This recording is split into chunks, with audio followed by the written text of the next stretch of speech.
are going to discuss about the measures of the central tendency. So let us see here what are the measures of the central tendency.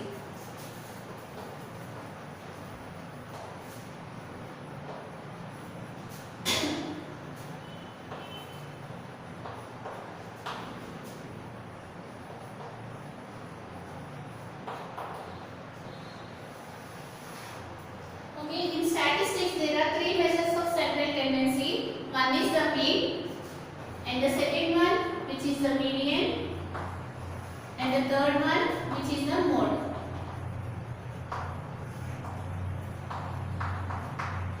Based on this we will find the measures of the central tendency. What is the meaning of measures of the central tendency? It is nothing but, suppose here if you take your school, who is the head? Principal is the head. That means she is the central part of the school, right? Suppose if you take here our Telangana, who is the central head, which is nothing but our CM. Like that, similarly if you have given any data, one particular data will be there. That will become the central tendency, central part. That will become the representative of the given data. Now, if you want to find what is that particular data, we can use by any of the three methods. What are those methods? Which is the mean, and the second one median, and the third one which is the mode. Let us discuss in this session about the mean. So what is the meaning of mean?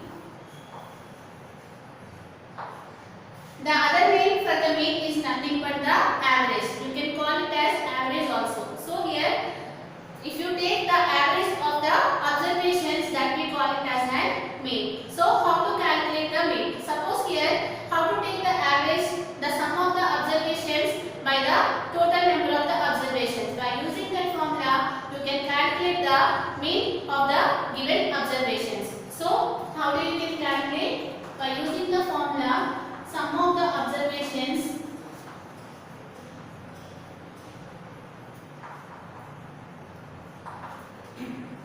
by total number of observations.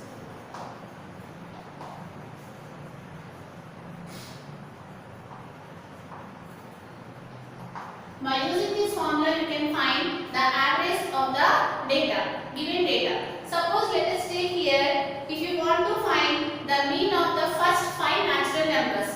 Suppose they ask here, find the mean of the first 5 natural numbers. So here, what are the first 5 natural numbers? Which is nothing but 1, 2, 3, 4, 5. Now we need to find the mean of this data. Clearly you can observe that it is a raw data. We did not form this one in any of the table. So since it is a raw data, how do you find mean of the raw data? Let us see here. So what is the formula? The sum of the observations by the total number of observations. So here, what are the observations we got it here? Which is 1, 2, 3, 4, 5. Let us take the sum of the observations, which is nothing but you can denote mean by x bar. This is the symbol for mean. So here, take the sum of the observations, which is 1 plus 2 plus 3 plus 4 plus 5. This is the sum of the observations. And what is the denominator? The total number of observations. Now you need to count how many number of observations are there in the given data. How many observations are there? 1, 2, 3, 4, 5. So total 5 observations are there. So write it here 5. Now add it, how much you will get? 5 plus 4, 9. 9 plus 1, 10, 12, 15. So you are getting here 15 by 5. 5 ones, 5 twos. So what is the mean? What is the representative of this data? Which is nothing but the 3. That 3 we call it as a mean of the given data. Let us consider one more example.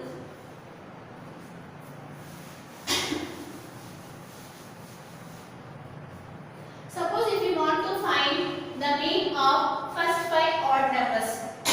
So here you need to write what are the first 5 odd numbers. You know that what are odd numbers? The numbers which are not divisible by 2. Those numbers we call it as an odd number. So let us write what are the first 5 odd numbers, which is 1, 3, 5, 7, 9. Right? Now if you want to find the mean of these observations, what should be the formula? Mean is equal to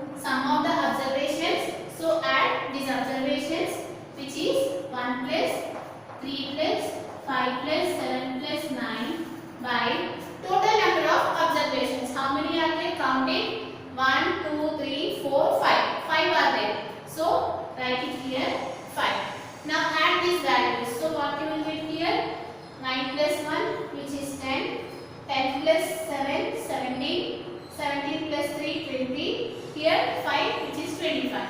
So you are getting here the total as 25 by 5. So here you are getting here 5. So this 5 is the representative of this data. Right there you can find the mean of the raw data. Let us see here how to find the mean of an ungrouped frequency distribution table. This is about the raw data. That means if you have given any numbers, suppose if you have given 2, 8, 6, 9, 15. If they ask to find the mean, how do you calculate? You have to add all these observations by, you need to count the number of observations, which is 3. So that you can find the mean of any given raw data. This is about the raw data. Suppose if you have given here ungrouped frequency distribution table, how to calculate the mean? Let us see that one now.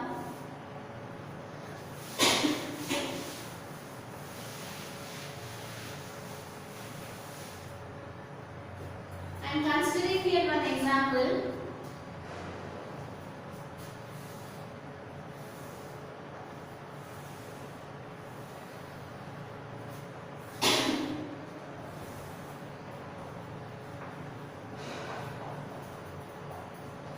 Marks number of students of frequency, both are same.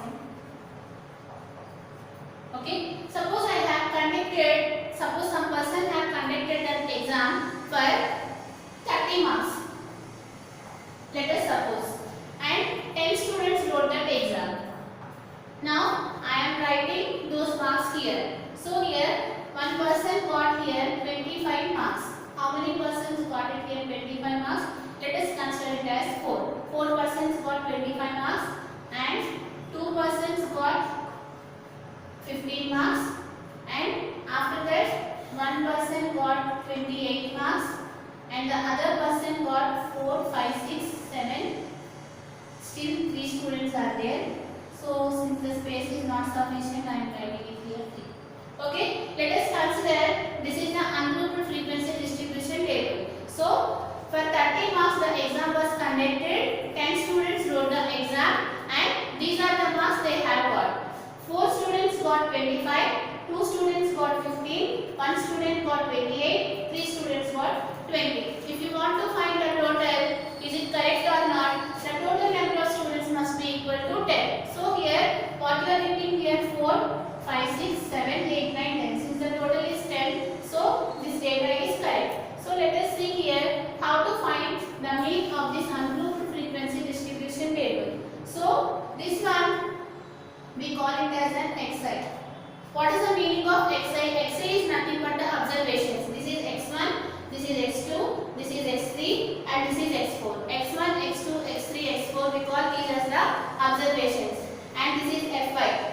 Fi is nothing but the frequency. Since it is the first one, we call it as an f1. This is f2, this is f3 and this is f4. If you want to find the mean, the formula will be f1x1 plus f2x2 plus f3x3 up to so on plus fnxn by f1 plus f2 up to so on plus fn. This is the formula to find the mean for the ungrouped frequency distribution table. What are xi there? The observations, and what are fi, which is nothing but the frequencies. Now this one you can write it in shorter form as sigma fi xi by sigma of fi. What we call this one as sigma fi xi by sigma of fi. What is the meaning of sigma? Sigma is nothing but sum of.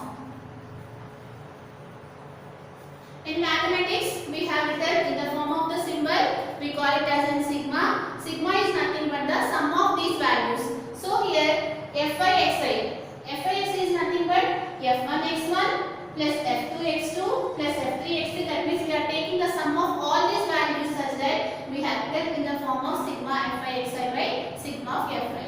This is the formula for the mean for the ungrouped frequency distribution table. Let us find how to find the mean of this ungrouped frequency